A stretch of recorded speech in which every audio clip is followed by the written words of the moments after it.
Bismillah ar-Rahman ar-Rahim, in the name of God, the most benevolent, the most merciful. Alhamdulillah Rabbil Alameen. All praise due to the Lord of the worlds.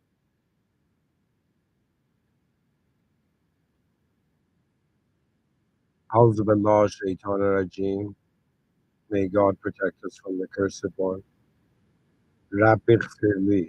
My Lord, forgive me for all the sins I am conscious and unconscious of. Ihdina sirat al-mustaqim. May God guide me to the correct path.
Okay,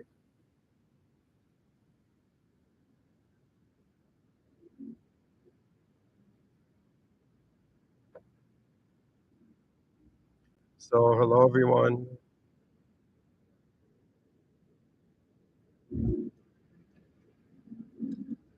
Welcome to this evening's lecture.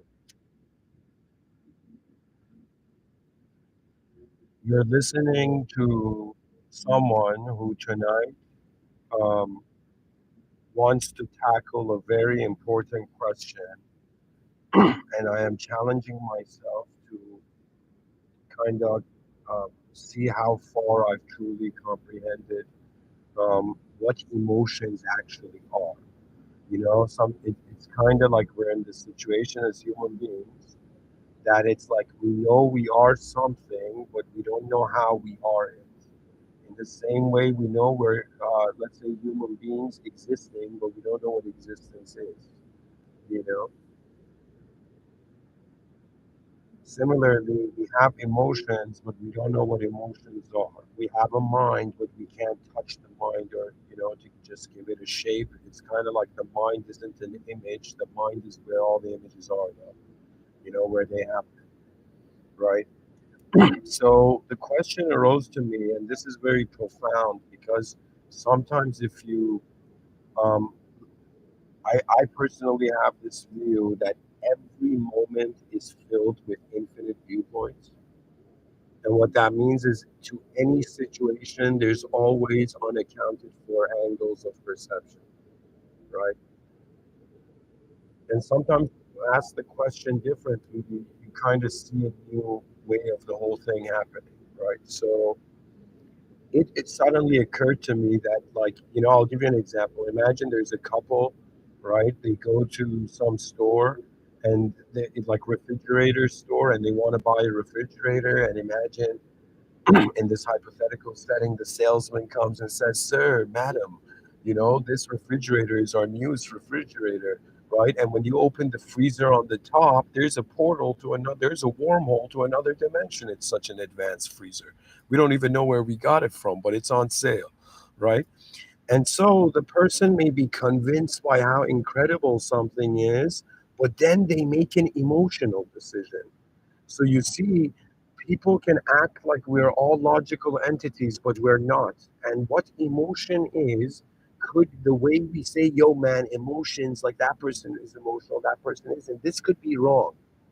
So we have to have an ability to wake up from worlds that could have been distractions from the beginning.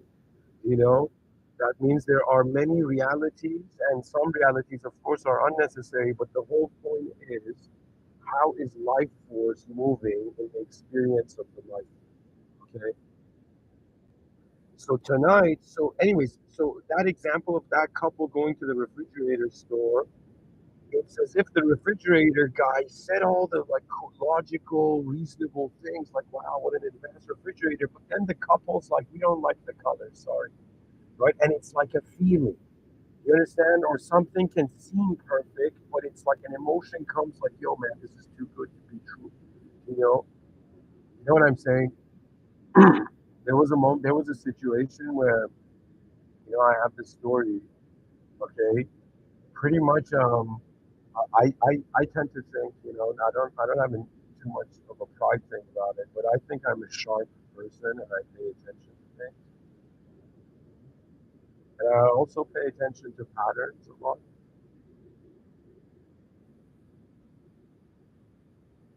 Anyways, whatever. I wanted to share a memory of a situation where somebody behaved so differently that I suddenly realized there was a hollowness to behavior, right? So emotions are kind of here as a greater dimension to whether if our thoughts are hollow or not. Okay. But anyways, I became fascinated by this question and this view where I was like, yo, do emotions move thoughts, or do thoughts move emotion? And I think this is an excellent question because the answer doesn't have to be just one of them. It could be that the system has both relationships, that it's like two circles, like a Venn diagram, and really human consciousness is kind of like in the middle, right? That means, and now I, as a human being on this planet, this is not something new. I've talked about it ridiculously large amounts, in the previous lectures. But I want to kind of do something where I want to explain to you emotions. Okay, and this is, it may be difficult, like just to explain it analytically, but I think I can do it here. And I'm going to kind of say, because see, you're listening to one human being out of 8 billion human beings. So technically, we all have different DNAs. We all have different views, or value theories, or we evaluate the value of our existences differently. But anyways, to be fascinated by this notion that what is moving what, and so this is where, before I can really open up the title, I need to explain to you the context. Okay. And if people are like, hey, what makes you, certified to speak about the human experience? It's because I am a human, and I've had, like, I'm 33, so it's like I've had 12,000 new days on this planet. Like 12,000 times I've logged in and out. I've noticed some things that I'm sharing in here. Okay. So the first thing I'm going to share is that let us first, before going up to the idea of emotions and thoughts and their relationship, let us start from existence itself.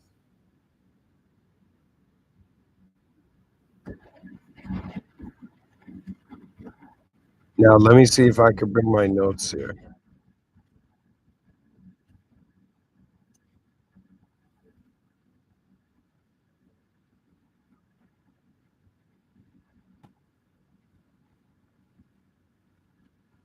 Okay, there we go.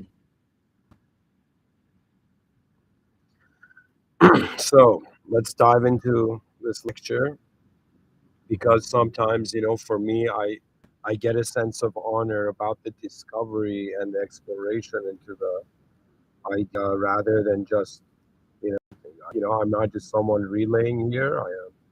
I am in some sense, when I was a kid, I saw a lion roar in the National Geographic, and it made me fascinated to see how the human being roars. But the roar of the human being is not an external roar; it is the expansion of one's empire of awareness.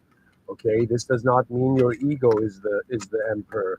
But it means that you, as an advanced human being, have an ability. You have an ability to notice realities and organize them and have a unique relationship with reality. All right. And my task tonight here is to explain this. So I will start off here. I mean, I was writing on the notes, but I'll start from here on the notepad. So you can also look at the screen here at this point. So first point of consideration, we have the title, do emotions move thoughts or thought move emotions? Okay. Now, our question should be, what is the context to this question?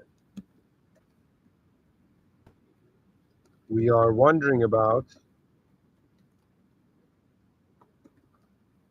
how human beings experience life. So the context of this question, I'm not saying like how do emotions move thoughts for robots or like I don't know other beings or for dolphins. You know how thought move emotions. You know I am in some sense wondering because my whole thing is that I feel the future generations watching me, staring at me, and so I feel commanded. Do you understand, by the potential of the system to act in the system? Okay. But ultimately, this question is for human beings because I'm a human being right now, you know? So the context is we're wondering about how human beings experience life. So therefore, we need to look at the human experience. Now, this is where I'm trying to get to, okay? This is all what? Context development. Okay, before we're opening up to the context, what we want concepts, we want to see from what world are we actually, you know, walking towards them. Okay, so context development. So therefore, we need to look at the human experience. So then we come to the question: what is the human? Excuse me. What does the human experience of existence consist of? We have two questions here.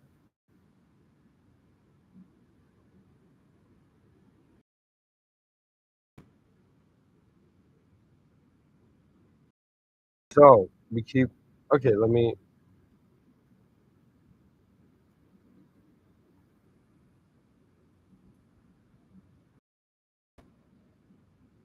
okay. What does the human experience consist of?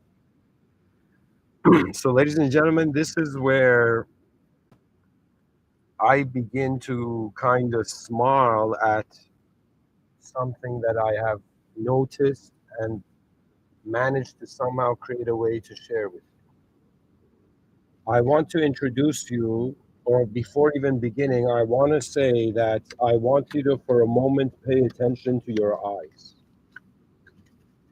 Okay? As a want you to just notice how you have two eyes, designed with two eyes. Now, what's in one eye, you know, you go off back or like a goalie at a soccer game. You know what I mean? And if you close the other eyes, you don't get access to one side of it, right? So how your eyes work is that you have logical eyes that see the whole moment, that complete the 180. Okay.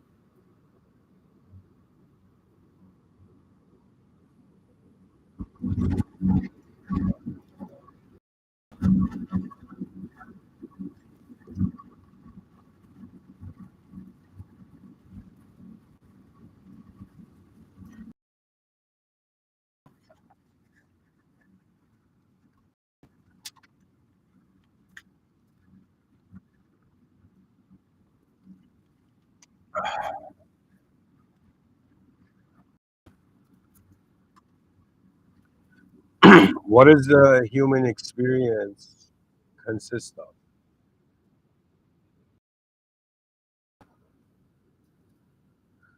Human experience, guys, this is where it gets important, okay?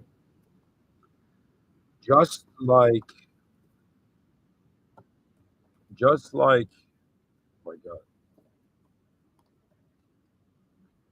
just like how we have two eyes that are being one moment's sight, every human being,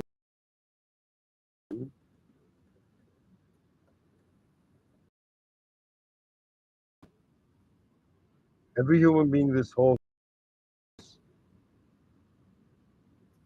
been living two lives, has been living two lives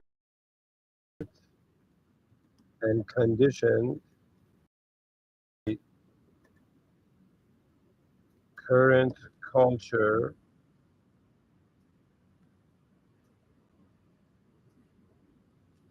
to see it as one life. Okay. This doesn't mean there are two lives. It means two lives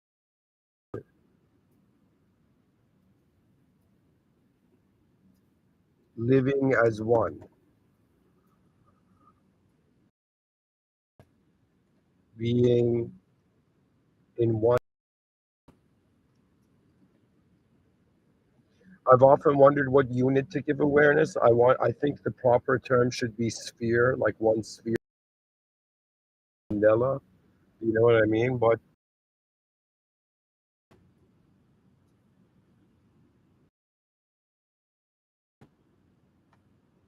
so, anyways, pretty much saying you have two lives. So we go to the question: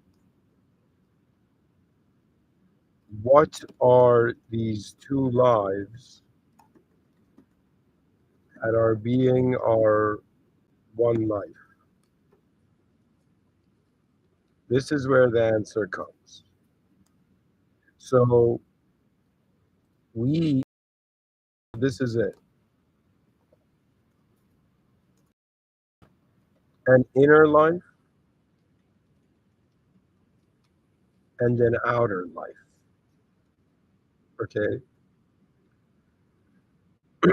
The inner life equals,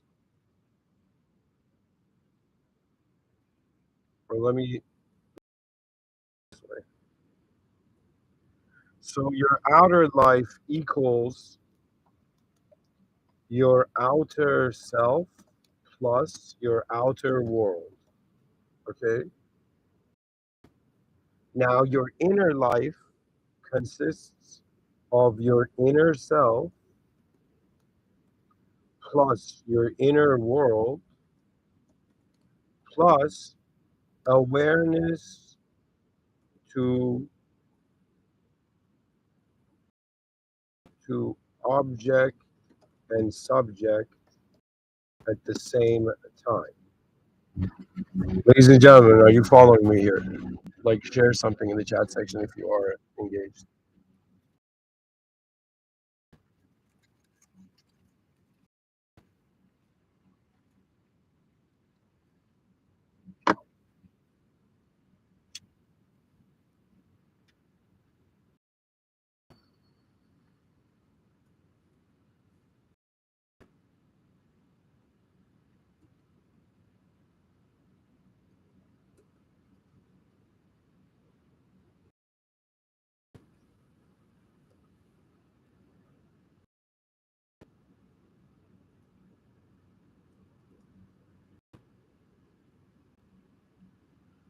So there is the outer life, which consists of the outer self plus outer world. Okay.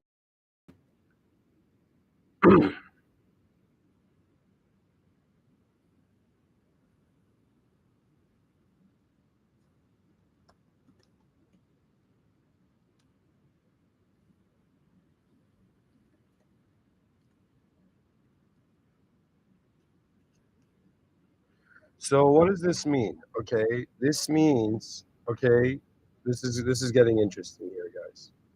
So just to simplify it for now, I'm just gonna say let's just go like this. Okay,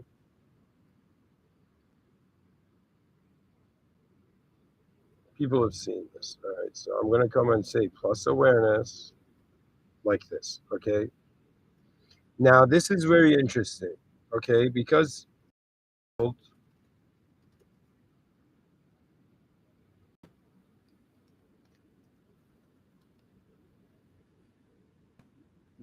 for the outer world, all of this equals to outer activity, which equals to existential change. Okay. Now your inner life, I'll talk about the, and here I should say outer activity is like objects moving. Okay. Objects moving, existential change. Inner subjects moving, which equals to experiential change. Okay, now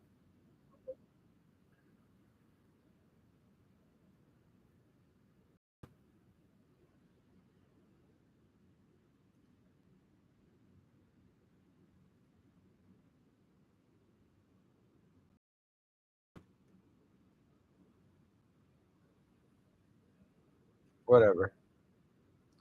Now the question comes, what is happening in our in our outer life? And then we come here and say, what is happening in our inner life? Okay,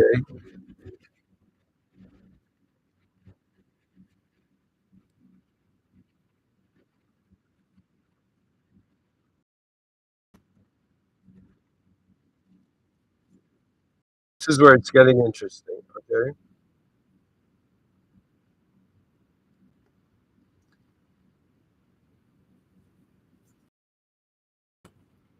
a, a bio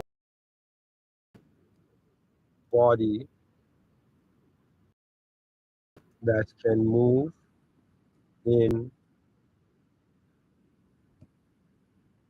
a physical body that can move in a physical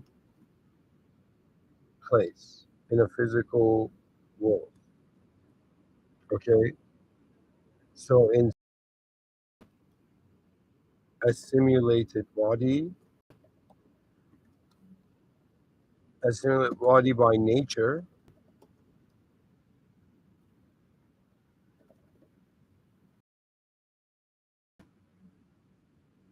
in our outer life, we have entered a world room system, and we will leave this system at some point.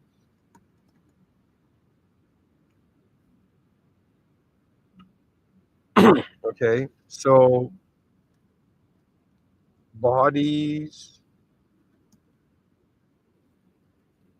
humans are born with young bodies that are pretty much getting oxygenated. So this is a very bizarre idea, but there's this concept of glycation, and it's pretty much like because we're breathing oxygen, getting, they pretty much did this, and they realized that like inside the body of a child, it's not brown. Like I don't know how to explain it, right? But inside the body of an adult, it is. It's kind of like, how do I say it? We are being influenced by not just the physical environment, other as well. Okay.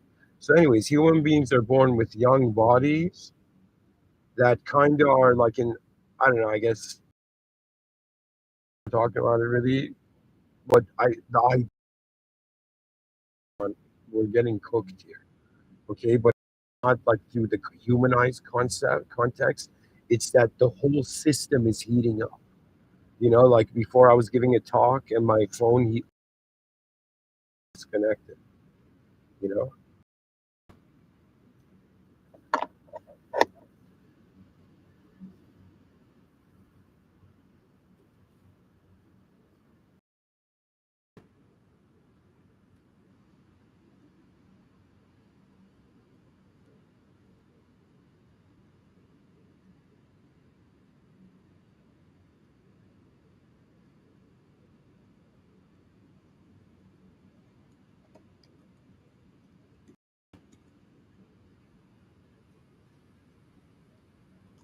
And we're going through a bell curve of biological, of physical capability.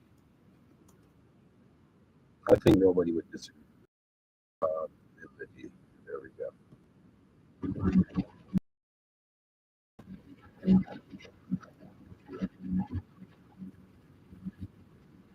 So pretty much, I'm saying before we want emotions moving thoughts or thoughts moving emotions, we got to look at the context. In the context, we're wondering about the experience of the human being. How's this happening in the human experience? We look at the human experience, and we all know that we've been living an inner life and an outer life, right? Is the inner life okay? It's also a sign. It's a public elemental server, okay? Object based, okay? Server. So it's an elemental public server, okay?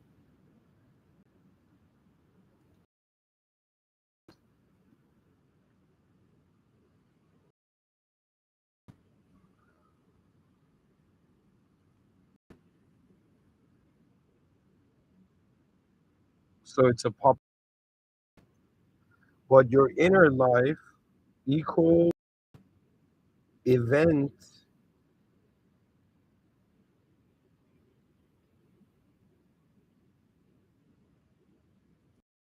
I wanted to say eventual, but event,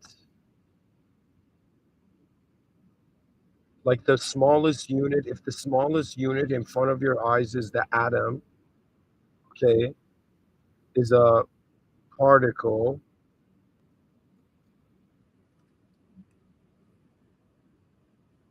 behind your eyes, the smallest, okay, and guys, I don't know how you, this is very important to consider. And what is it? Excuse me, it's a private server. So what I'm saying we live two lives. Okay, why do you think the concept of lying is possible?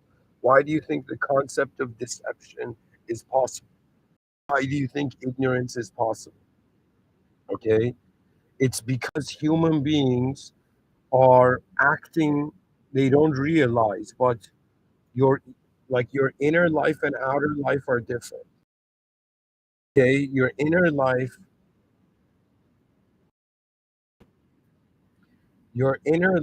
is like how you see it as a verb, okay? Right? So what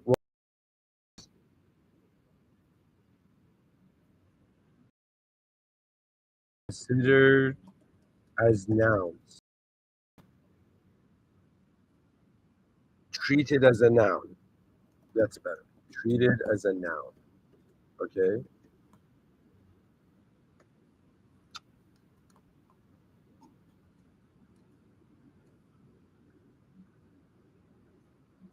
Now, server, it's treated a verb. So this is where it gets interesting. So many people are like, yo, man, the mind is a mystery. Please, someone come and Like we all say we have minds, but we don't know what it is. Let me tell you what it is. The mind is a verb, the body is a noun. The mind is a life force, the body, okay? And what's actually going on is that you as an entity are having way more sophisticated movement behind your eyes, and that's how you know how to even act in the world. Okay? Not considering like people are like oblivious and fools, because that's not the most advanced setting. The most advanced, and it's kind of like, you can say this is like kind of like Mr. Within's, hilarious strategy. But it's as if like I looked at this human just like a person. When I look at a person, which means like how is their how have they, so I give a subjective value to the person, right? Which is an attribute from my reality. You know, it's kind of crazy, but we think people, we just see people. No, we are seeing how they relate to patterns that were familiarized before. You understand? That means you don't understand it. Freud, a wormhole. He found a black hole. Scholars don't realize it, academia.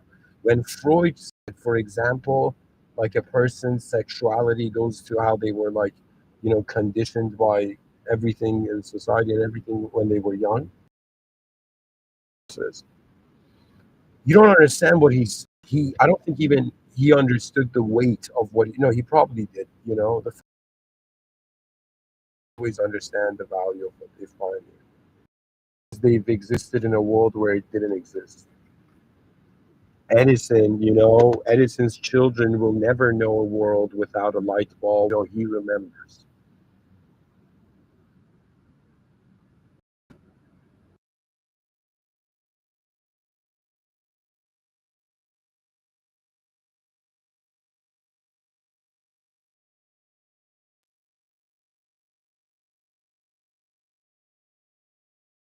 Anyways, let's keep going. Your outer life, okay, where there's an outer self, okay, which is your biological body, and your outer world, an elemental cosmos, is an, excuse me, not elemental, energetic, okay, and then outer activity, objects moving, existential change.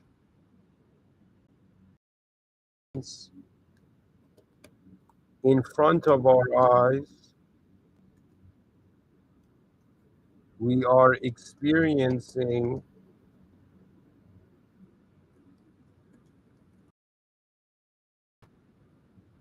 an unknown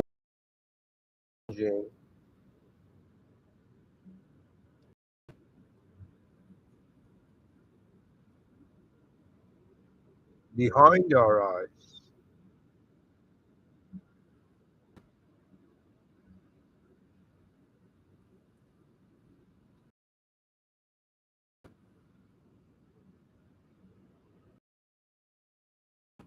And when you think about the inner self here, it's a subject, idea of you. And inner world is the idea you have on everything.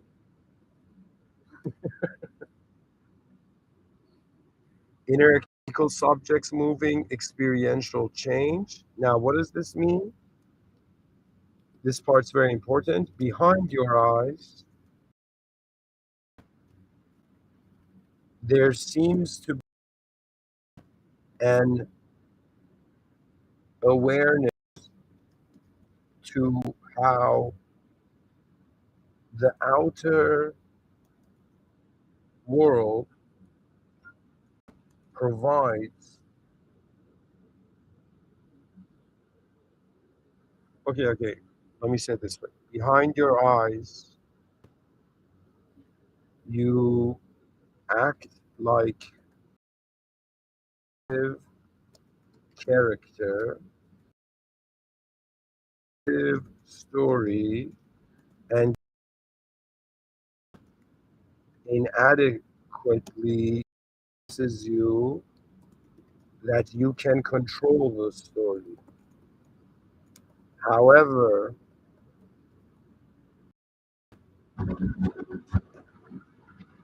you are beyond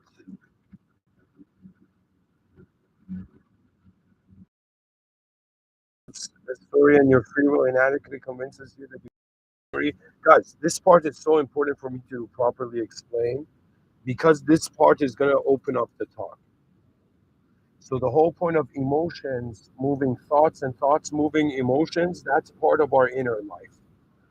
And it's very important to explain it because now I gotta share my experience as a human being. I'm kind of reporting back to the species my findings on the great mystery of what is going on here really. So in the inner life, I have to kind of like narrate it right now, and this part I'm not gonna write, but I'm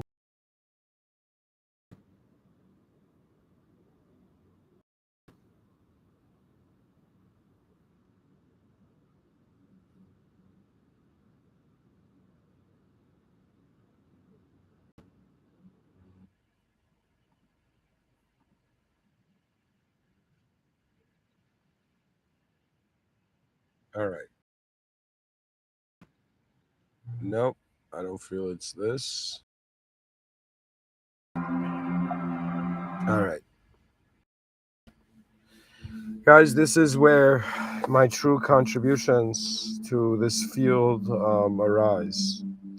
And so, in this moment, I task myself with being a simple being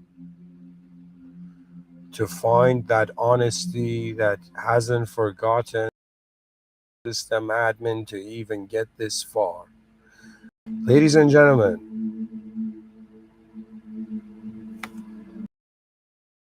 as I'm sitting here, if I, right now, as I'm talking to you, if you ask me, hey man, your words are mind, where are these images? Like, were to say how far they are from you, where?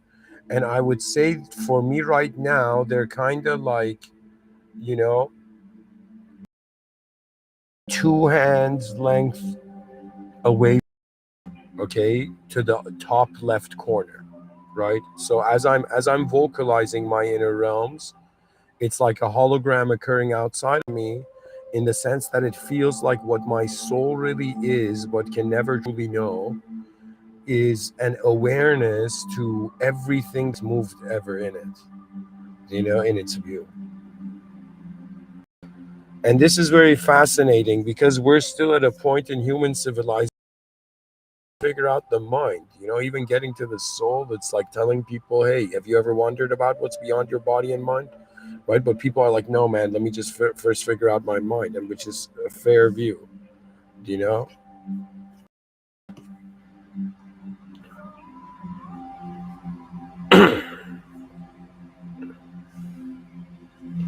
so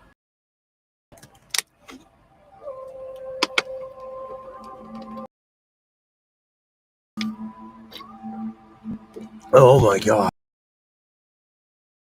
god bless water. People should go see the film The Silent Sea. That was an incredible film. It should have got like a bar on Rotten Tomatoes, but I don't know. Anyways, ladies and gentlemen, this is where I try to explain, not try, I'm going to explain how emotions move thoughts,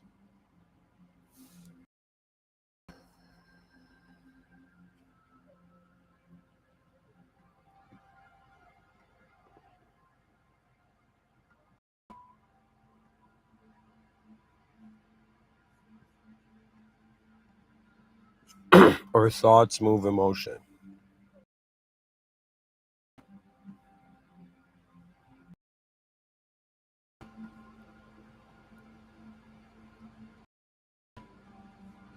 See, my experience of it is like from the moment I wake up, or even right now, it's like I'm conditioned in my sight, my awareness. I notice it starting from my eyes, and I even wear glasses, so I even see like the frame of my glasses. So it's kind of like I do acknowledge my sight is accessing a three-dimensional outer landscape, existential landscape, like I'm somewhere and I'm something. But now if we ask, okay, that's a comprehension, how would we see it as a verb? And this is where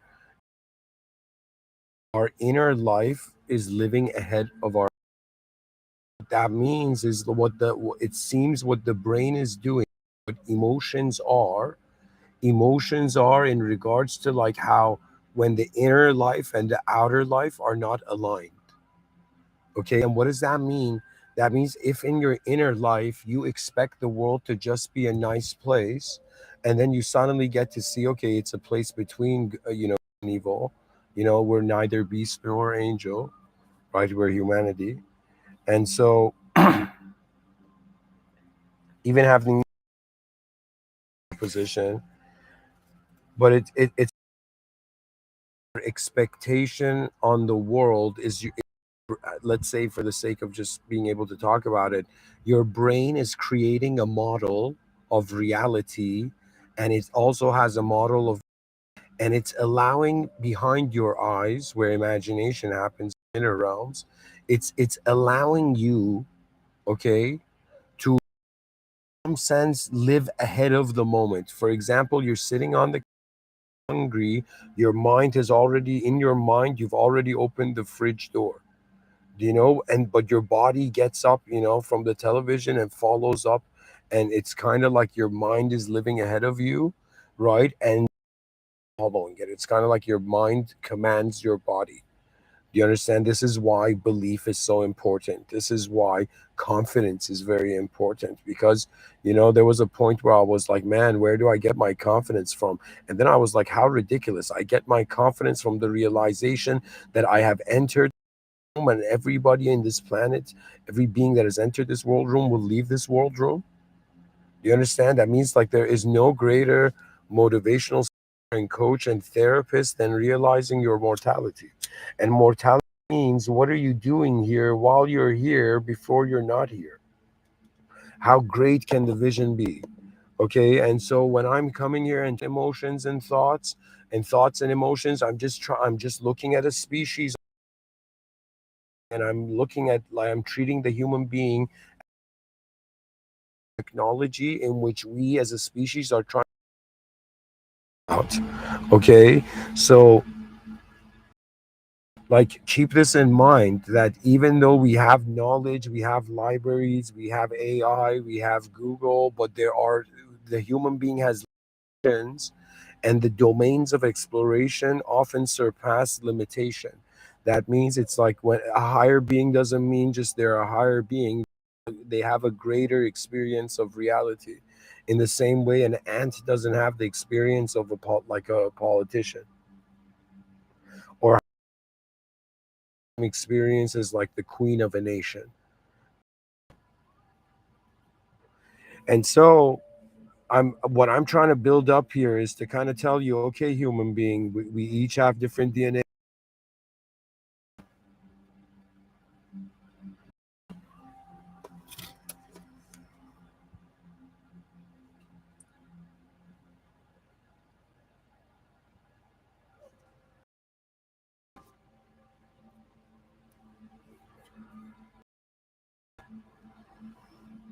Do you understand? It's like I don't know a human being on this planet, but I can look at my this human experience after 12,000 times logging in and having like, oh my god, another day, oh my god, another one. Like after 12,000 times, it's not like, life becomes dull. It's just that the system becomes more fascinating, right? Because one has to consider what would be a utopic, like, do you understand? That means if we knew everything, what would the point of reality? I think there's a specific reason why this system is designed. in a way that human beings are positioned in this existence in a way where they can't know existence's edge, but they have access to one of its edges, okay, which is where meaning connects to phenomena. Okay, but there's two types. Okay, so I'll give you an example. In your outer life, when I say you have an outer life, that means when I walk outside, right, I see other people. To me, I'm like, okay, seeing this human being's outer self, and I'm already seeing my outer self, and I'm in the outer world. Okay, I'm seeing this outer existence.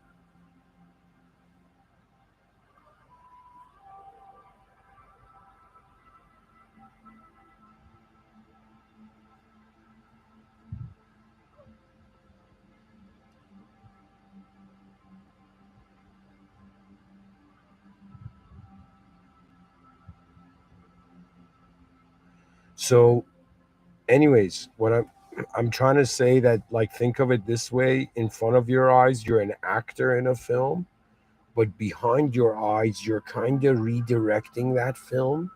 And then, based on, see, behind your eyes, you're not a thought. Okay, if somebody says, okay, right now, who are you speaking, if they're expecting the answer to be like, okay, I'm this character, no, no, no, it's not that. It's something to comprehend that's like a verb rather than a noun. Okay. And guys, never forget, because it's a world, knowing anything in a world is not. So every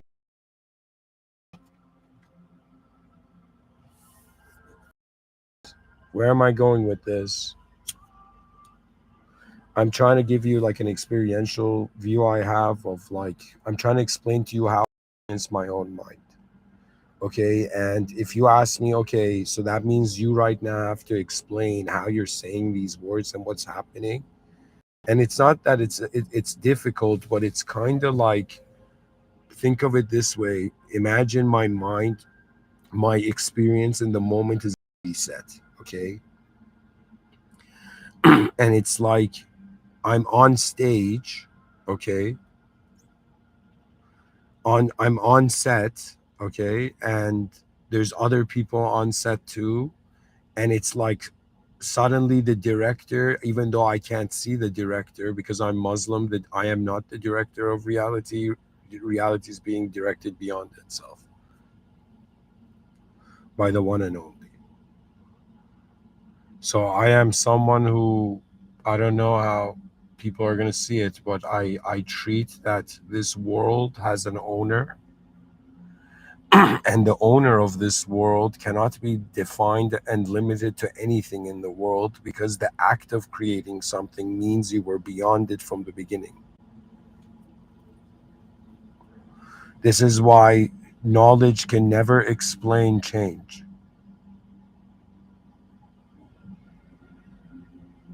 And it's this bizarre realization, oh my God, everything is changing except change.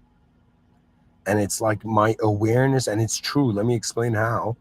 That means, yes, from I have memories of my youth, and I have this understanding, like right now, I'm not the same body as I was when I was like 10 years old, right? But I also noticed that my awareness to how I've been growing throughout the years, that awareness did not have an attribute for it to change. You understand? So it's like an origin. It's like we're watching ourself be a physical self, and then we're simultaneously watching, this subjective model and film, inner film of how the self should be, and then it's moving in accordance with that. And those people who are natural, they're like, oh my God, how's that person so good at improv? It's like, buddy, it's just matching the speed of inner life with your outer life. That's it. And it's in some sense, think of it this way: every person, of course, shame is a natural thing when there's, when there's cultural constructs and kind of like, social, I guess, situations.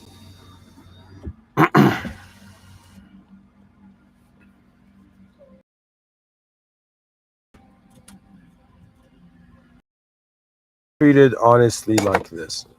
Let me write it here.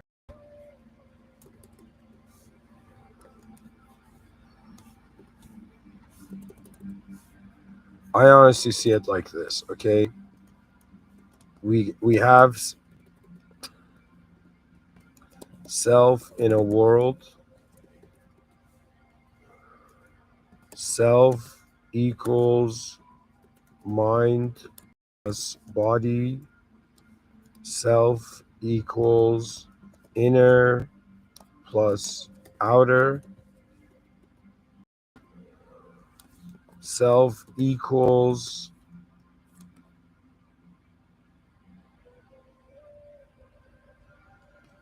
how our inner experience of life,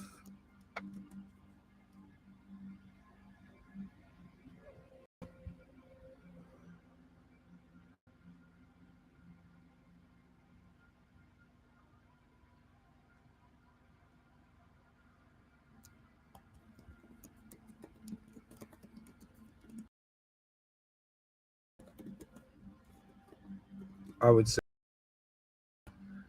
how our inner experience of life affects how we move in our outer life. So inner life, so what something means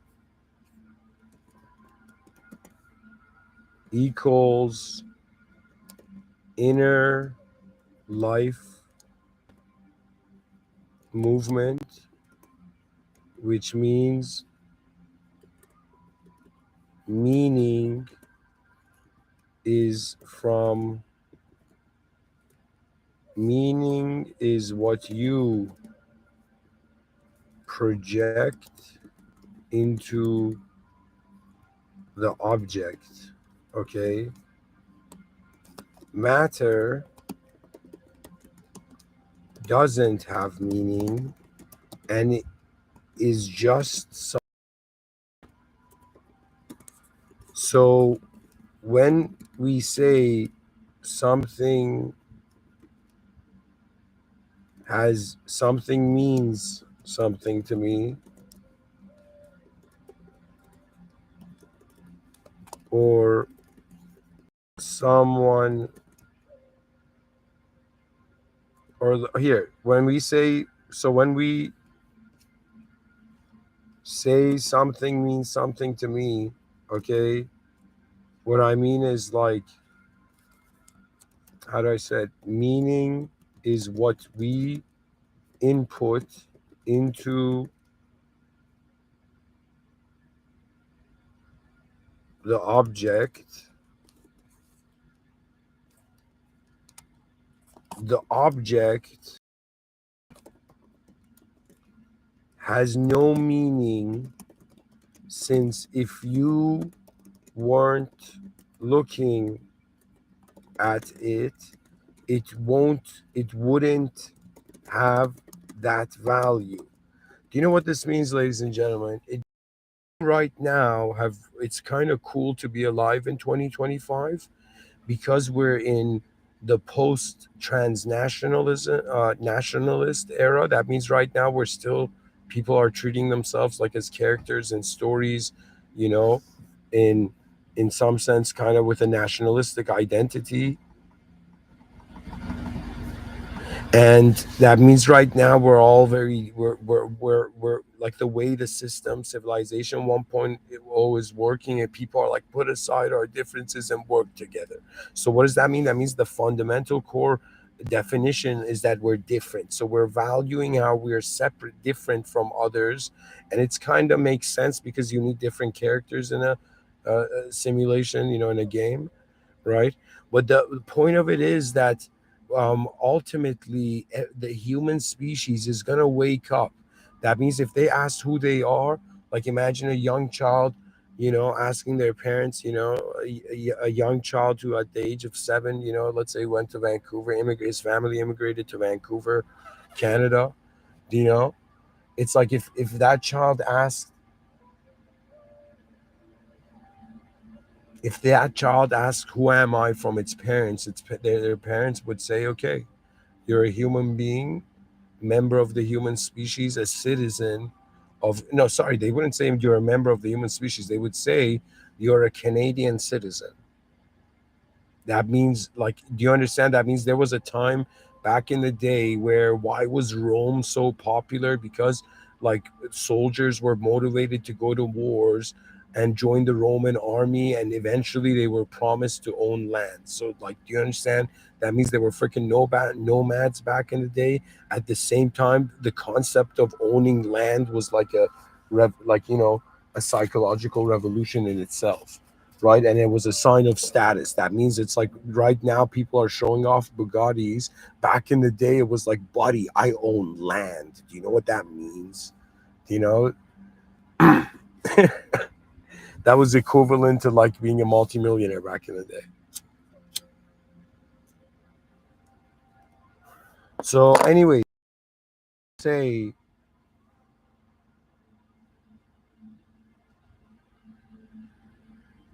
is that what something means is our private simulated consideration to the phenomena. It's like at some point in this life, you're like, wait a minute, is everybody just, tunneling through their self-obsessed checklists, to-do lists, this endless to-do list till the day they die, not realizing the significance that value is not just interpreted in accordance to outcome, because all outcomes will again have a future.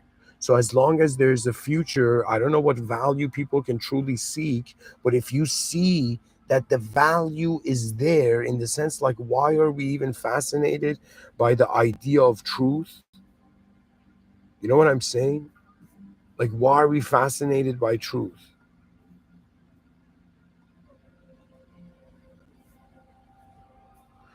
Because it means our human brain has a certain capability, and what is going on is a mighty event.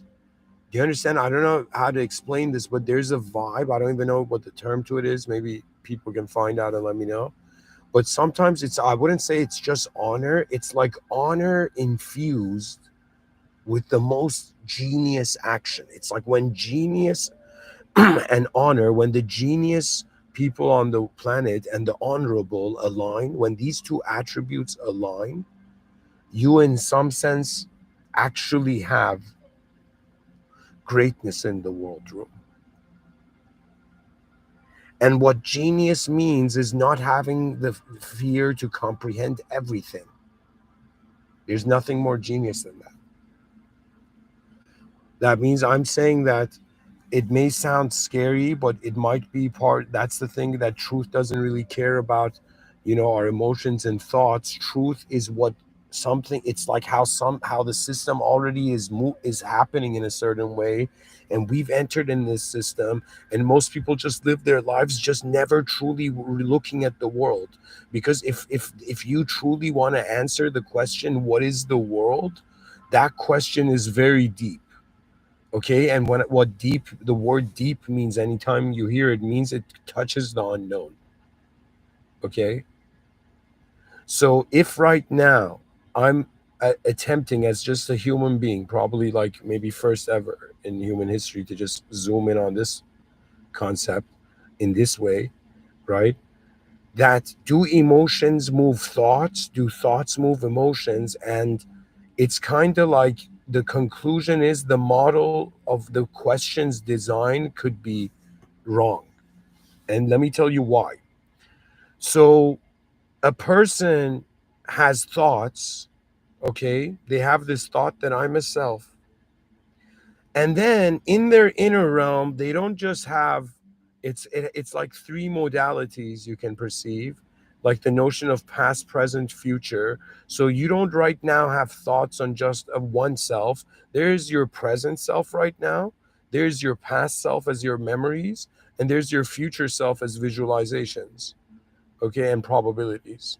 It's kind of like the future is our theoretical relationship with the unknown world through how we can know it. But what is going on is way more fascinating than perhaps even the human idea. So we have to wonder as human species, that what seems to be an ultimate truth is that everything goes forth. It's an event. You understand? It's like a person attending a concert and being like, is this just what life is? It's like, no, you're attending a concert. That's just how that place is. Right. So right now we're in a certain place. There's 8 billion of us, right? Where there's a sort of current prototype, like this is the best our ancestors could do. So this is civilization 1.0 technically. And we've reached the new dawn of a human era where human beings are like, wait a minute. How have I just been separating myself from others and not realizing that every time I've looked in the mirror, I have not seen a named animal. I have seen a conscious member, crew member of the human species. You have a value to your species. You have a value to it's kind of like they're like Mr. Within. What's your deal? Why are you giving these talks? It's because my ultimate vision, the one sort of, if I was a swordsman and these lectures, every one of them was kind of like the movement of the sword, one precise strike is to be like, hey humanity, let's go as far as we can, let's advance as far as we can. Do you know? So when the future generations wonder where they are, they'll be like, our ancestors went as far as they can, so we can go even further. That's what I want. You see, it's not like, yo man, I want an advanced civilization. You wake up the next day, no way. It's here. No, no, it's not like that. It's that, yo, you have to make a strategic choice and you have to sacrifice your ego and realize there's many viewpoints to reality, meaning that if your value system is based on just a couple viewpoints, it's not that it is flawed. It's just that there's a world beyond us and we cannot ignore it through only a character in a subjective story. That means beyond ideological systems, the sun shines in a way that no verb or noun or any act of literature can do. Because, in the same way fishermen throw a net and capture fish, human beings have thrown language to capture direct experience and translate it into a lower world. Right? That means it's like, why did Plato freak out?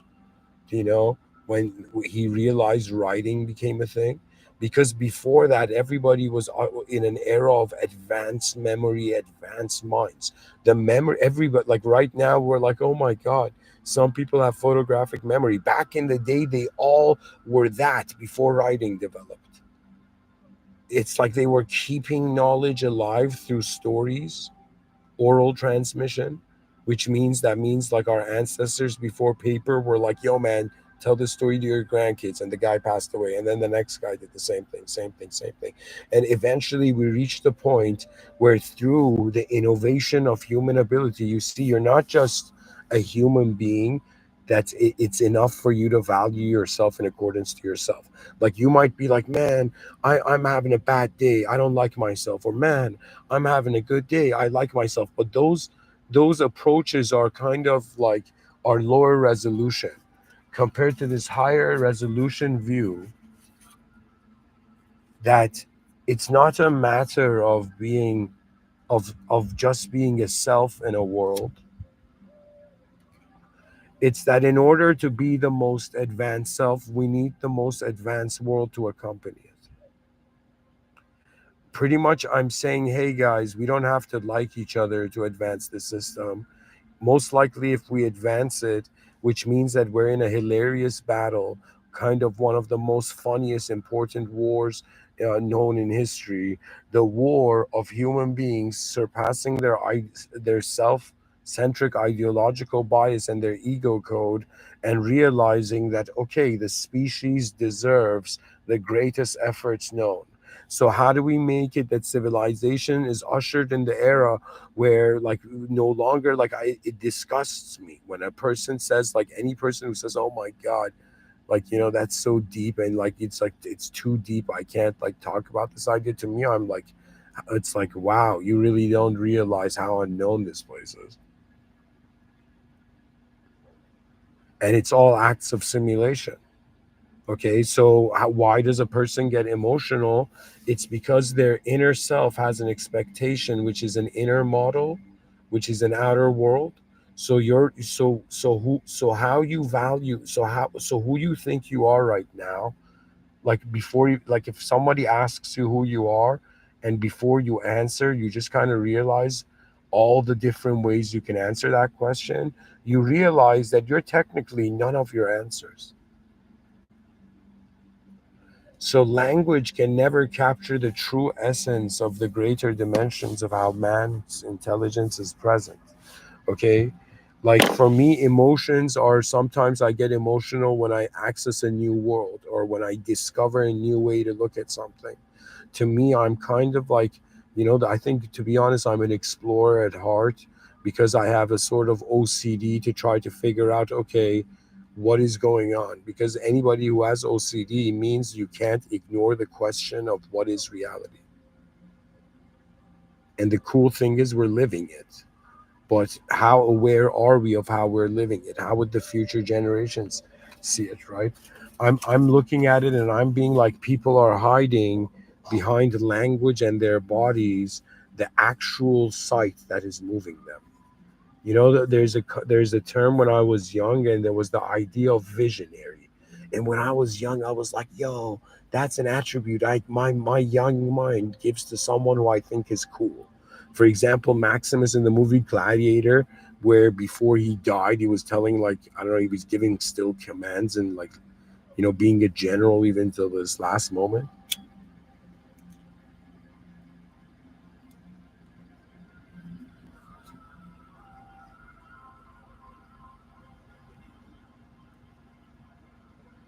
So emotions move thoughts anytime the outer realms moves or the inner realms moves. So I'll give you an example, right?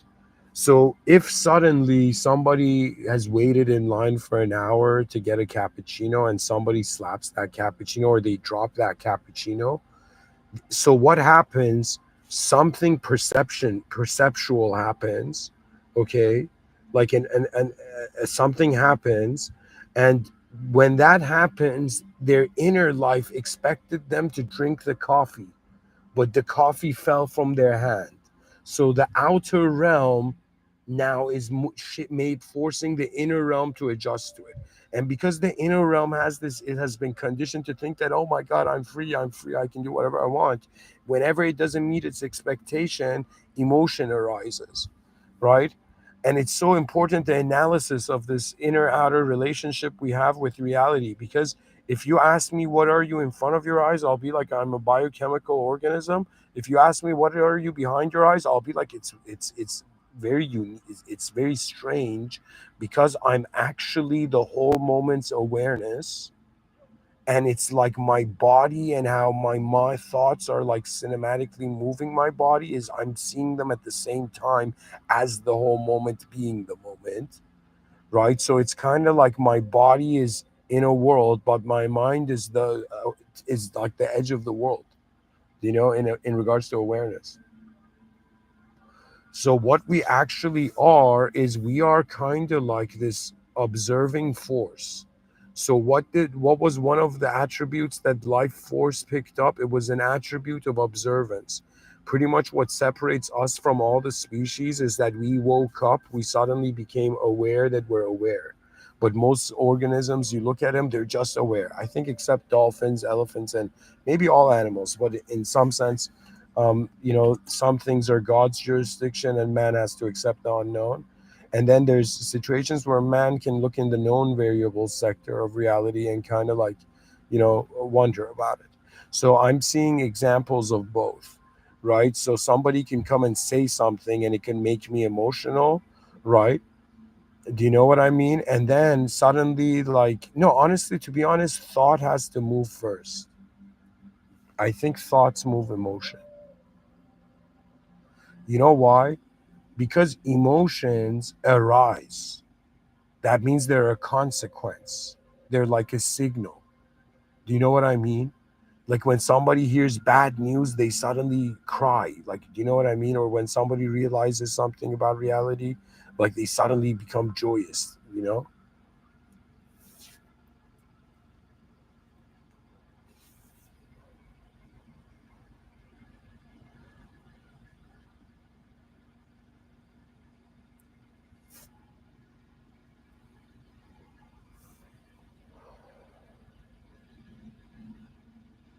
For me, I am not someone who's oblivious to how this system will end, but I ask myself, what's going to happen to my outer life and what's going to happen to my inner life?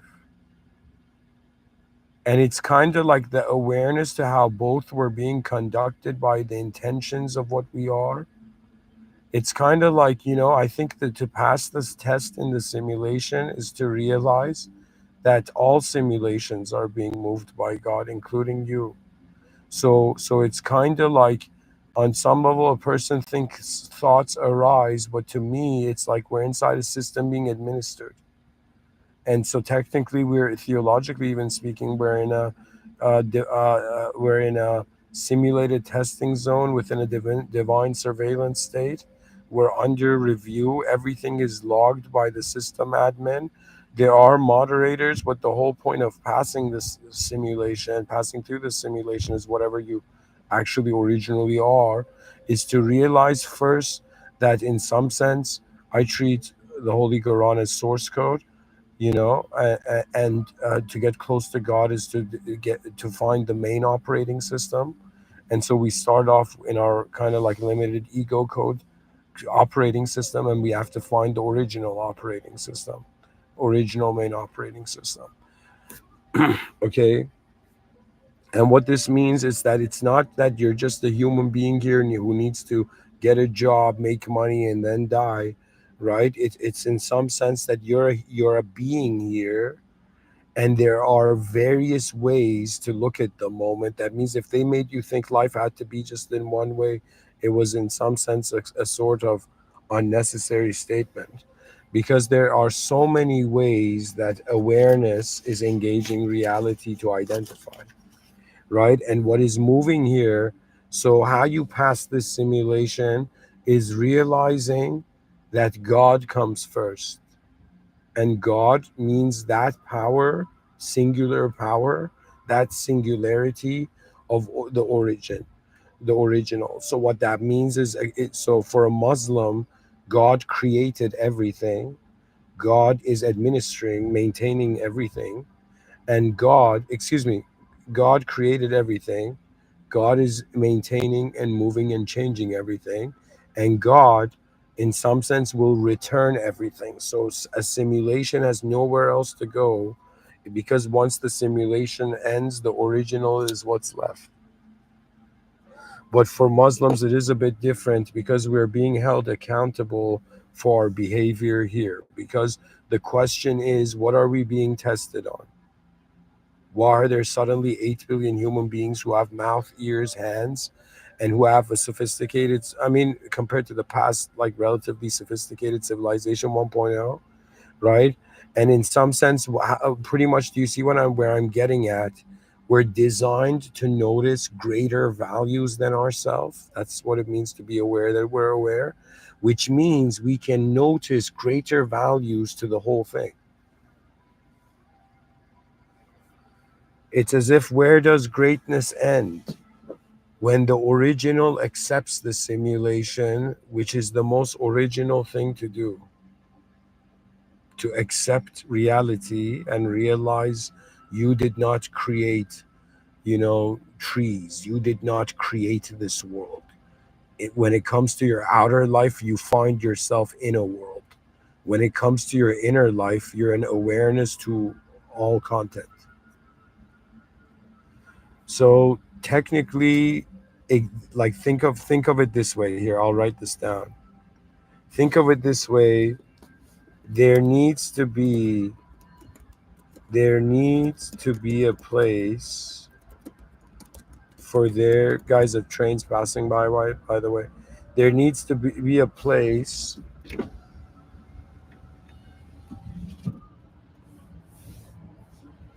There needs to be a place for there to be movement. Okay? So it's pretty much there needs to be space for there to be existence. Okay.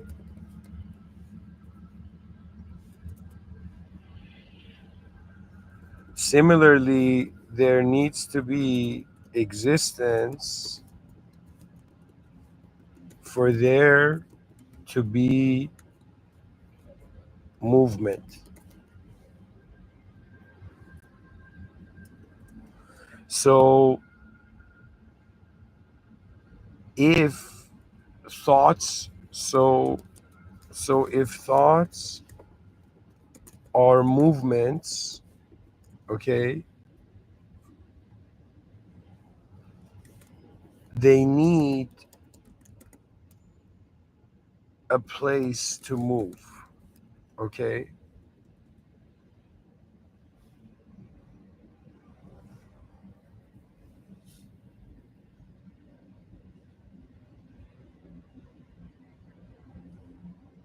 So what does that mean? That means we come to experience for there to be acceptance, or I should say awareness, and then I'll come here and say awareness for there to be acceptance. That means what's the point of being aware of something? Well, you have to accept it to be able to engage it. That means I can acknowledge a world, I need a body that can move separate to the world on the world to be considered a self separate from the world. Okay?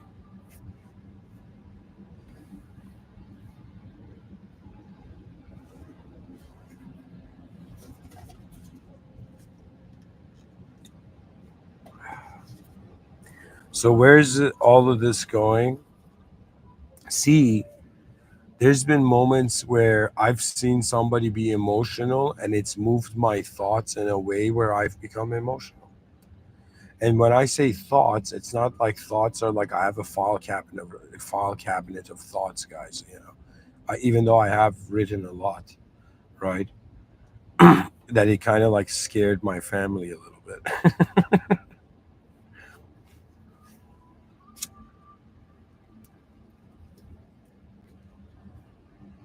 It didn't scare them; it surprised them. You know, because I was like I've been a shy person in my youth, so nobody kind of knew what was moving behind my eyes. I had the element of surprise.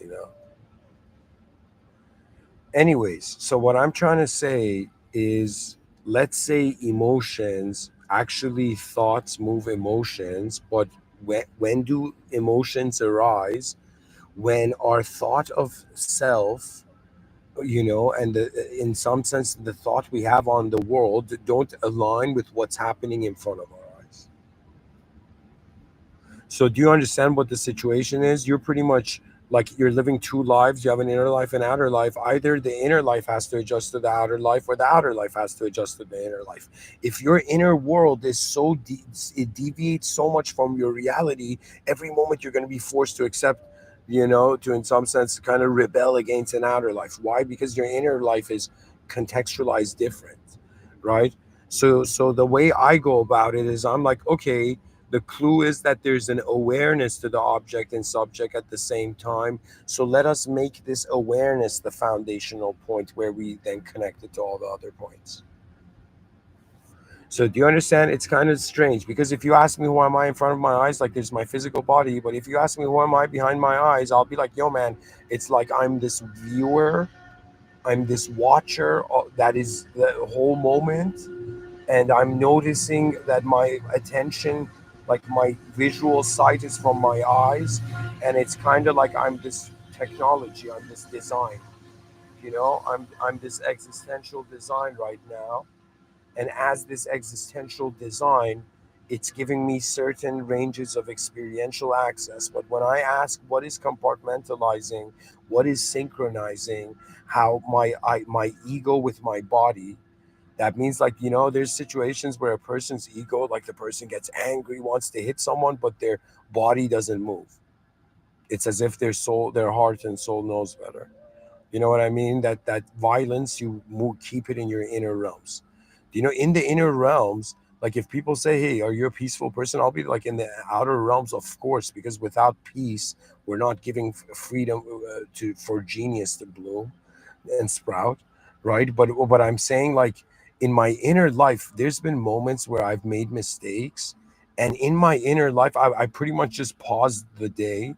I closed my eyes, and in my mind, a version of me started fighting that version of me that had brought me shame. It was like my future self has fought my ego right now.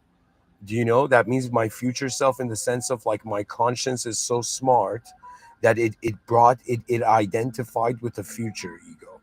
So what I mean is that, like, because my mind has an ability to wonder how advanced the future can be, I can't, whenever something happens to myself, right? I in my mind is in a situation where it's like, what context does it activate the concept through?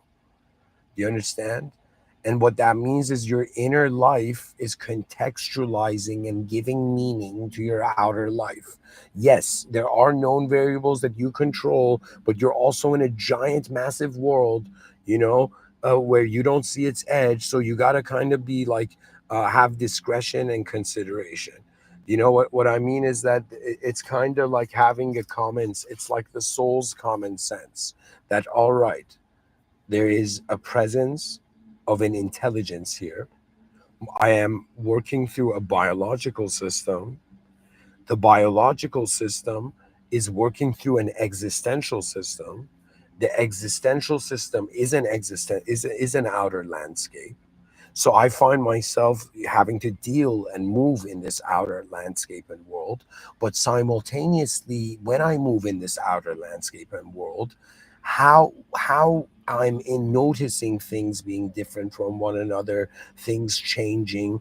It's as if, like, when you live life as a verb, you were never a noun to begin with. And they condition you to be a noun, and nouns are cowards, verbs are courageous. You understand? That means it's like like movement. See, there's like even in science, you have the idea of speed, okay, and then you have the idea of velocity, which is speed at a direction, speed plus direction. Okay. Now, when you look at the human civilization, imagine, just like velocity, the direction is consciousness, and the speed is like how we're changing in reality.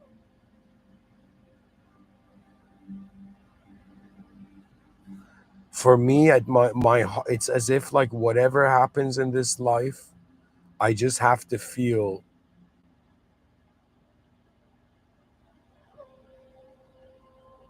I if I truly saw the most advanced, if the most advanced is present, fear is ignorance to the divine order. So chaos and order are being administered. What that means is we're inside uh, a conscious enterprise. For me, life is not a school. You ask the average spiritual person, "Hey man, what do you think his life is about?" And they're like, "Yo man, it's a school. We're endlessly reincarnating, updating." And I'll be like, "Man, could you find someone who identifies with infinity more than that?" Right? Because infinity is a limitation in the same way the finite is. The infinity doesn't mean truth, but this notion of the system admin is that it is, and because it has designed everything, it is beyond all its designs. you know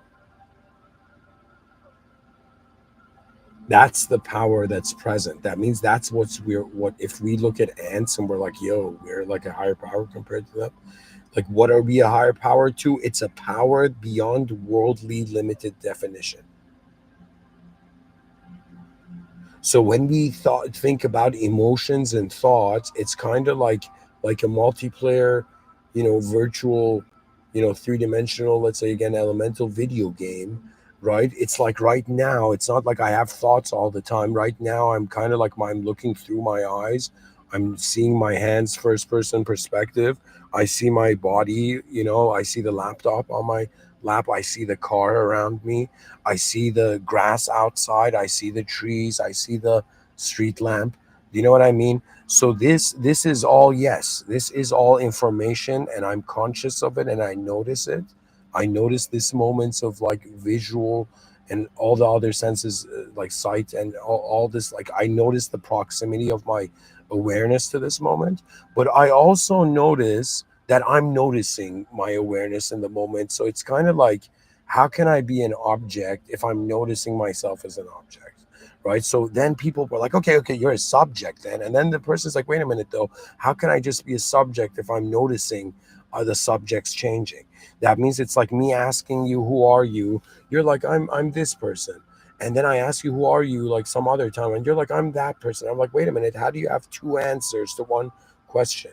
So it means something is off here, right? And what is, excuse me, what is off is what the continental philosophers were fighting. The analytical were fighting with the analytical philosophers not to hide and abandon. Do you know?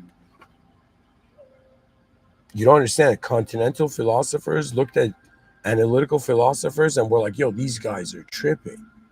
Right? They're trying to make us forget the unknown. It's like, what sort of bizarre, like noob strategy is that? Do you know what I mean? Do you know what I mean? That means it's like, people don't understand. It's a discussion of what is value for the human being, and it's intelligent interaction, a level of intelligent interaction. That's something money can't buy. So we're intelligent beings in an intelligent world where a mind, a verb like mind, being a noun like body. Okay. And so the mind has access to this awareness of our sight in front of our eyes. But simultaneously, if I close my eyes, it's not that I can't see. That means if I tell you visualize an apple, or remember the last time you ate an apple, where is that happening? That means you can close your eyes and still see. But what you're seeing, where are you seeing it? Your homie here has coined the term inner realm for humanity. Okay, and I'm contexting that properly for us, right? Why? Because the idea of it is, this whole time we've been treating people like, yo, that person's smart, that person's stupid, that person's crazy, that person's normal, that person's good, that person's evil. We're not realizing we're throwing nouns at a verb. We're throwing known nouns at an unknown verb, and the verb's like, what are you doing? Right? The complexity of what is moving intelligence surpasses just how we measured it in one instance of time. So you got to consider that sometimes what you believe about yourself, the world, could all be just like how far you see it now.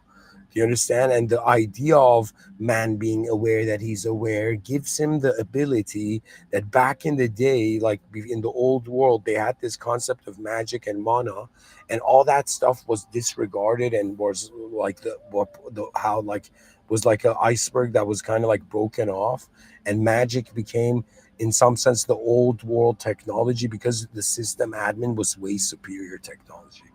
Magic is like riding a wagon.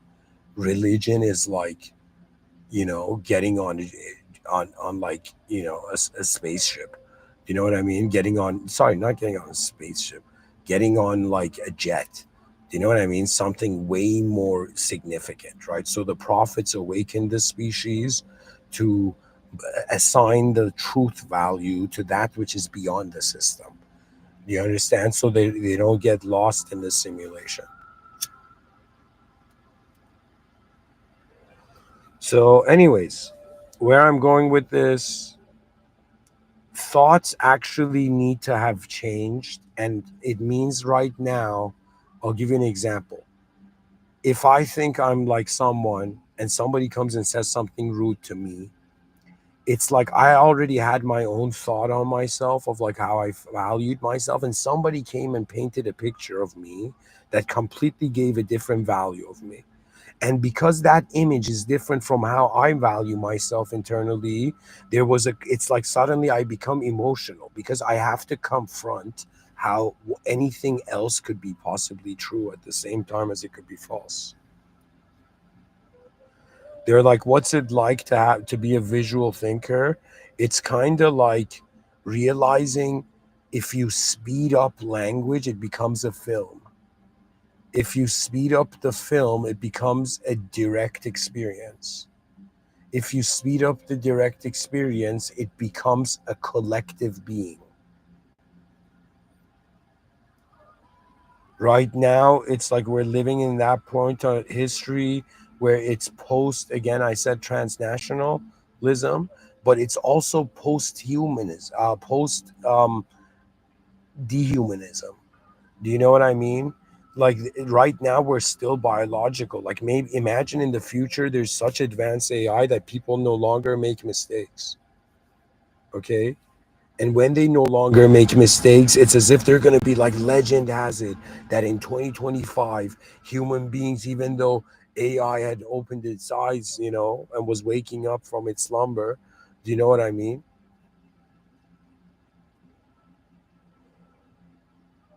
It's like human beings still made mistakes. That means everybody on the planet is trying to be legends, but they're going to realize we were all noobs because the system is designed to from one angle be like, yo, you give yourself a value, from another angle like I'm giving you, the system is giving you a value. So it's important to acknowledge this. I want to read something for the viewers. Let me see if I can find it. Oh, it's not meant to be. All right, anyways, thank you for listening. Bismillah ar-Rahman ar-Rahim. In the name of God, the most benevolent, the most merciful. Alhamdulillah Rabbil Alameen. All praise due to the Lord of the worlds. Auzubillah Shaitan Rajim. May God protect us from the cursed one and unnecessary ignorance. Rabbi Firli, my Lord, forgive me. My Lord, forgive our species for all the sins it is conscious and unconscious of. Ihdina Sirat al Mustaqim. May God guide us to the direct path. May the most advanced guide us in the most advanced. Because ultimately, something simulated from an original state is experiencing the simulation for an unknown reason, yet it appears to be a test, and then it returns back to the original state. That means they're like, hey, religious person, aren't you afraid of death? They're like, it's kind of like you're asking me, am I afraid of, the doorway to meeting, to an appointment with the original, with the creator, right? So for a Muslim, see, if you're like a Hindu, you're going to be like, oh my God, what am I going to be my next life, right? What kind of being am I going to be in my next life? But if you're Muslim, it's not like that. In your Muslim, it's like the only past life. There is no. It's like before we were born, in like the souls entered the wombs of their mothers, right? In regards to how the human organism functions, right? Before that, it's as if all souls were in a place, in a world created by God called Alam al Arwa in Arabic, which means, and I'm not Arab, but that's what it means in Arabic. Okay, and it means the world of souls, and it's kind of like souls. And there's in the Holy Quran, the soul is also a secret of God. Do you understand? So, in some sense,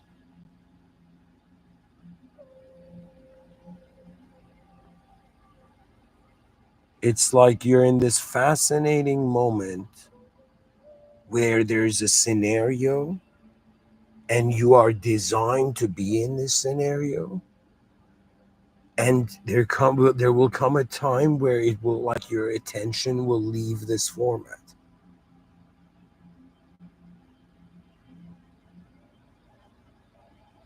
And when I say emotions, right, Emotions are like how our inner thoughts don't align with the outer occurrence. And it can be even way more complicated than that. But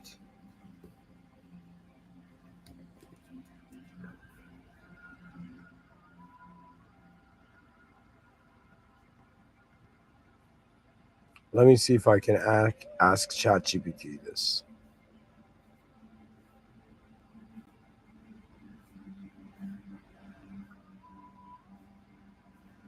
So ChatGPT,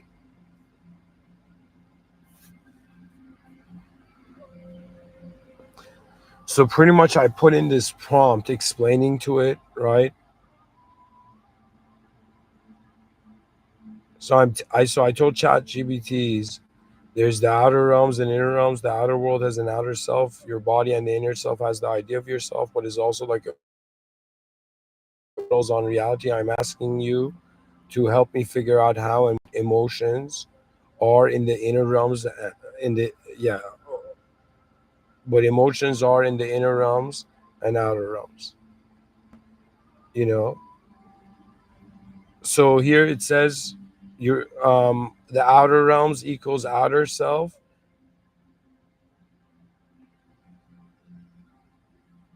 I mean, it's too simplistic.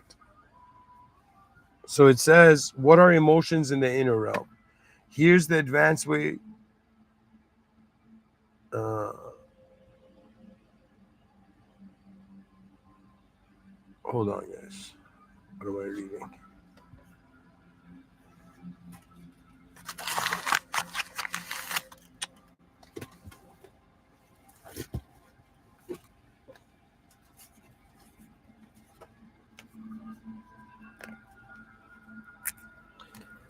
Here, emotions are energy signals that arise within the inner realms as your awareness compares internal models of what is versus what should be. Emotions are signals. Emotions are not, I'm reading this, guys. This is AI. Emotions are not random or irrational. They are systems built in messengers. And guys, even though I was about to end the talk, but I felt like I should read this. Emotions are not random or irrational. They are the systems built in messengers. They arise when something matters to the inner self. Fear equals something valuable is threatened. Joy equals this aligns with my core desires. Shame equals I feel exposed or misaligned with my model of self. Peace equals my inner and outer realms are synchronized. Okay? Now, here it says how emotions arise in your inner realms. Imagine you as awareness are watching an inner screen that constantly plays three things. So, here, guys, it's saying what you believe is happening, perception model, what you expect or want to happen, desire model, who you think you are, self model. And then it says emotions emerge when these models interact or conflict. Here it says examples. You expect love, in brackets desire, but feel ignored, perception. This leads to sadness. You believe you're strong. This is a self model. But you panic. This is perception model.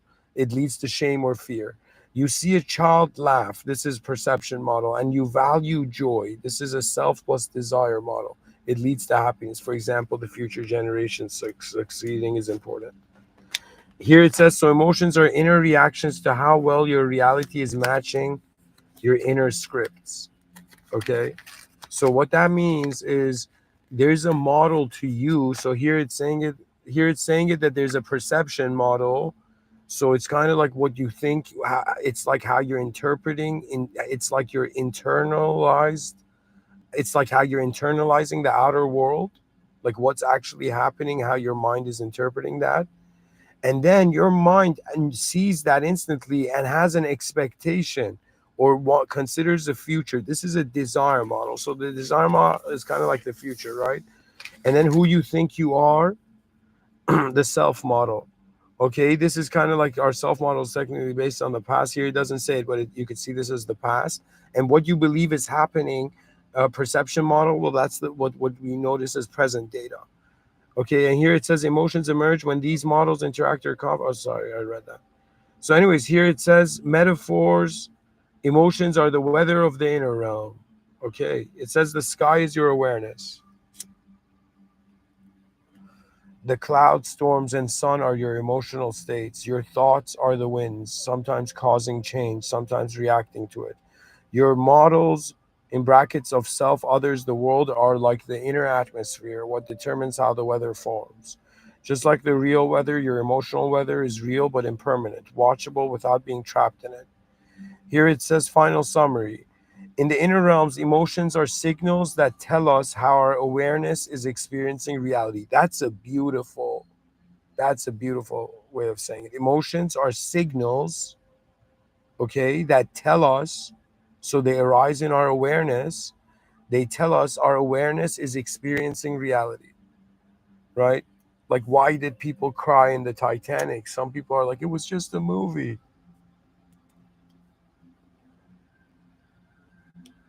because it related to how they experience reality.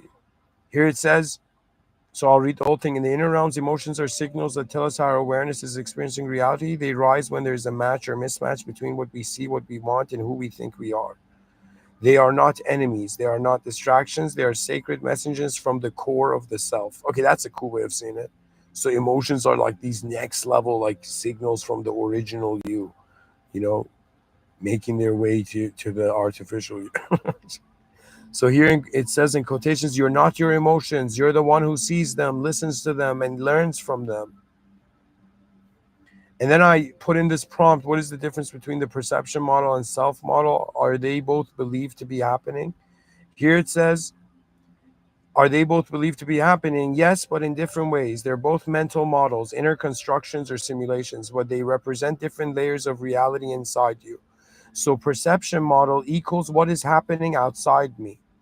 This is your internal interpretation of the external world. It is shaped by sensory data, memory, emotional state, and prediction. It's your map of reality, but it's not the same as reality itself. Example, that person just rolled their eyes at me. They must be annoyed. The perception model is believed to be what's happening right now in the outer realm, but interpreted from inside the inner realm. Exactly. Self model, what is happening inside me? This is your internal simulation of who you are. It includes your identity, your values, your history, your beliefs about yourself. It's your inner narrative. In quotations, I am confident. I am not lovable. I am a deep person. So it's saying this is your inner narrative, our attributes to our character and story. Then it says it's how you frame your sense of being. The self model is believed to be who you are, but it's also a construction.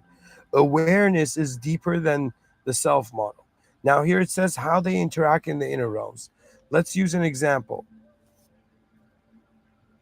Situation, you're giving a talk and someone in the front row looks bored. Perception model says in quotations, they're bored. Maybe I'm not making sense. Oh my God. It's like I think everybody who's ever spoken in some sort of public domain has felt that. Self model says, in quotations, I'm someone who brings deep meaning. I should be connecting. Emotions arise. You feel insecurity or self doubt.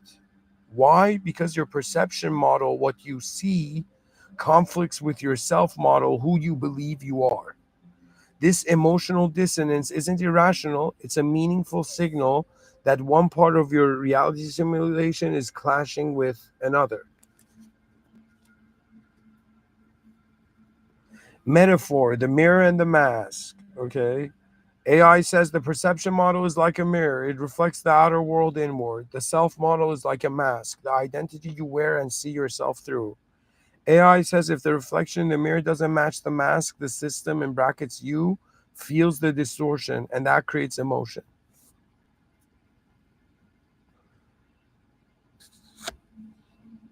So it's the conflict with what you think is going on with what you think you are, and how what happens outside of you shifts what you think um, is happening. Here it says if the reflection in the mirror doesn't match the mask, the system you feels the distortion, and that creates emotion. Here it says final summary. The perception model is your inner excuse me. In quotations, the perception model is your inner interpretation of the outer world based on sense data, experience, and bias. The self model is your inner construction of the inner self, your identity, narrative, and worth.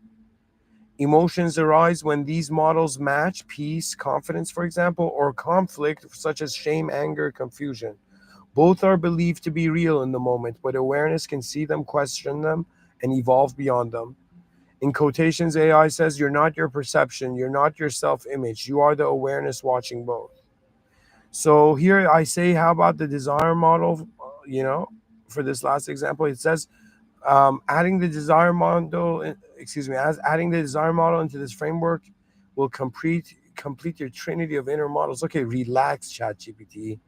You know, perception, self, and desire, which are all observed by awareness in the inner realms. Here's how it fits, especially using your last example, guys. Let me tell you why I'm saying, because we it's I don't want to make inner models sacred yet. To me, that's another discussion on its own. But anyways, here it says perception model, self model, desire model. Again, it's like recapping the definitions. So perception model, what is happening in brackets, in what it represents. It says what is happening internally, interpreted version of the outer world. It's believed as present reality. So you're treating. So if I ask you what world are you in now, and you give me an explanation, that explanation is a perception model. Okay.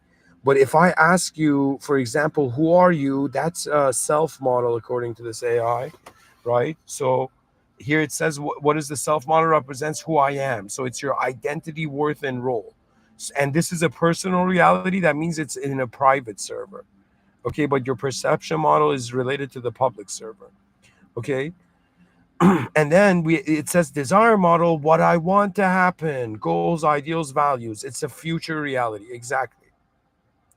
You understand what I mean? So it's a relationship between the present and the future, but the present also has a relationship with how there's an inner outer.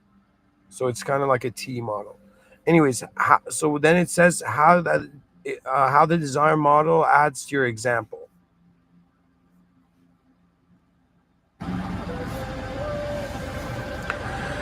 Scenario: you're giving a talk and someone in the front row looks bored. Now let's now add all three models. Perception model: that person looks uninterested. They're not nodding.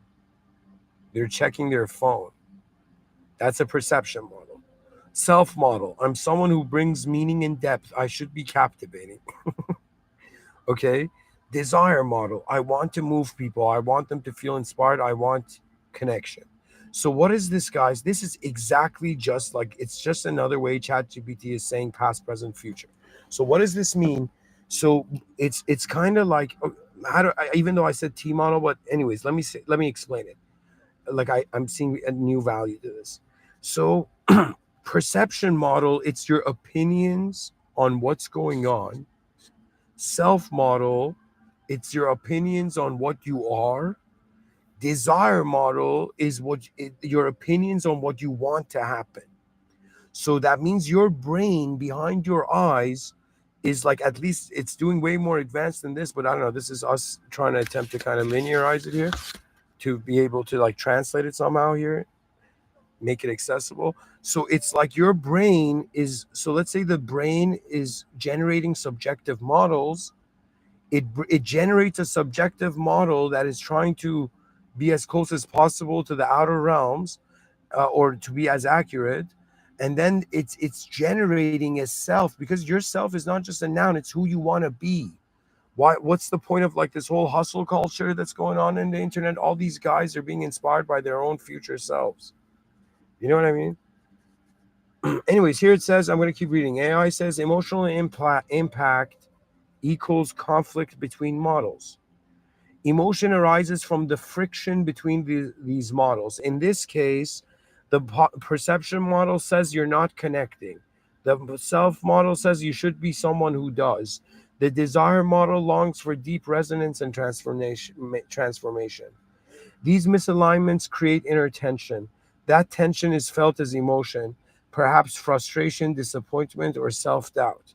If all three models were in harmony, For example, audience is engaged, you're being true to yourself, and you're fulfilling your aim, you'd feel joy, flow, or fulfillment. Metaphor, the compass and the landscape. The desire model is like a compass, it points towards your inner north, your purpose. The perception model is like a map of the current terrain, what you believe is happening right now. The self model is your avatar on the map, who you think you are in this story. Emotion arises when the compass says go north, but the map shows you're off course and your avatar self doesn't know how to correct it. Incredible. Slow hand clap for this AI, guys. Final summary. In the inner realms, your emotions are signals generated by three powerful models: the perception model, what you think is happening; the self model, who you believe you are; the desire model, what you long for. Emotions arise not randomly, but when these models align or clash. If all the three align, you feel harmony, joy, or peace. If they clash, you feel anxiety, sadness, or frustration. Your job is not to suppress these emotions, but to listen to them. They're not problems. They are diagnostic feedback from the soul. So emotions are diagnostic feedback from the soul. Bravo. This moment couldn't get better. So now I'm going to ask ChatGPT. So does this mean thoughts have to change? Thoughts, thoughts move emotions.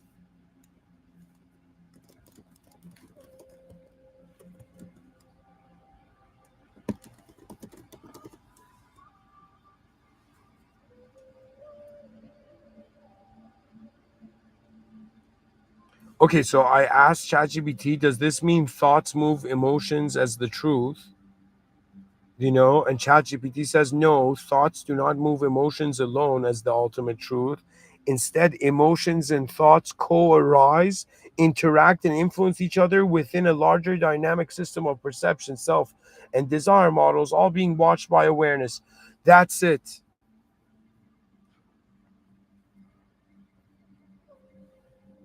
That's it. I'm going to copy paste this in the thing.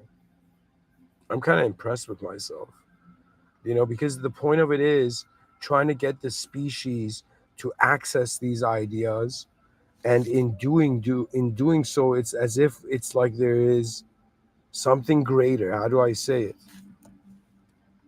Life, everybody knows their own value to some degree, like they have a feeling of themselves, but what they seek is to see how it's like everybody has an advanced version as a probability, and the fascination to know that is genius on its own.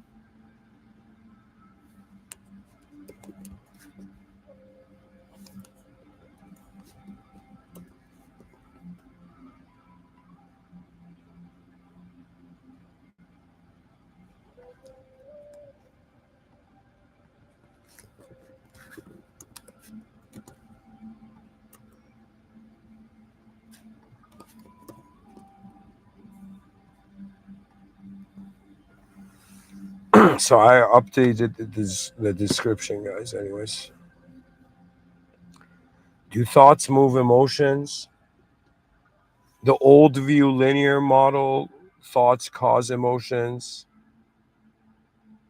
common in early cognitive behavioral psychology, where changing your thought changes your feeling.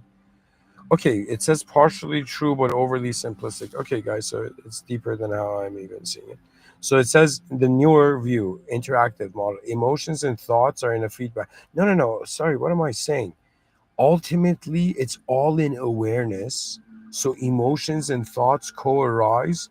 If the thought models are all aligned, there is no need for the emotion. When they are not aligned, emotions arise. I think that's a good, like that, we can agree to that. So it says emotions and thoughts are in a feedback loop. Neuroscience and philosophy show that sometimes a thought triggers emotion. They might hate me, suddenly it gives you emotion. Sometimes an emotion triggers thoughts. You have anxiety, and then oh, yeah, yeah, yeah, guys, what am I saying? So all the answers I've given so far are correct. Let me tell you why. Because you need thoughts. It's like the chicken and the egg. You need the thoughts to have the emotion, but the emotions can lead to new thoughts. Do you see? That's the proof. So we reached the conclusion, guys. And I'm sorry, I honestly wanted to end it, but somehow I'm still going forward. It's here. It says, let's integrate it with perception, self, and desire models. Thoughts are like internal dialogue or calculations running across all three models. Emotions are the felt energy state resulting from how these models relate to each other. So thought can move emotion if you believe something painful. Emotion can move thought if you feel shame, it triggers self doubt, but both are expressions of deeper model alignments or conflicts. Now, here it says an advanced truth: thoughts neither create nor control emotions fully.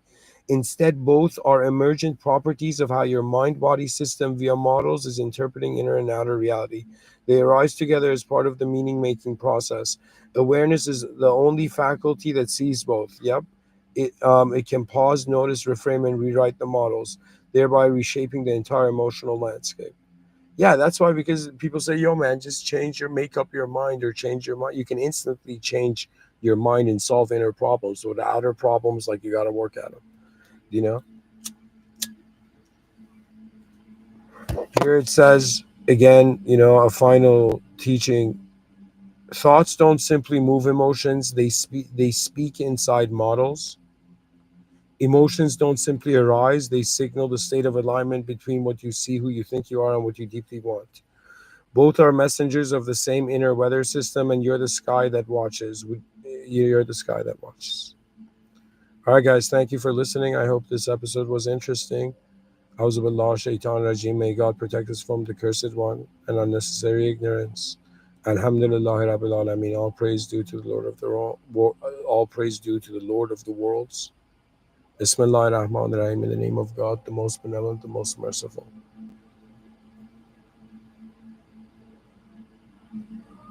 Rabbi Firli, my Lord, forgive me for all the sins that I have been conscious and unconscious of. Ihdina Sirata al-Mustaqim. May God guide us to the direct path. For greatness waits for greatness's return.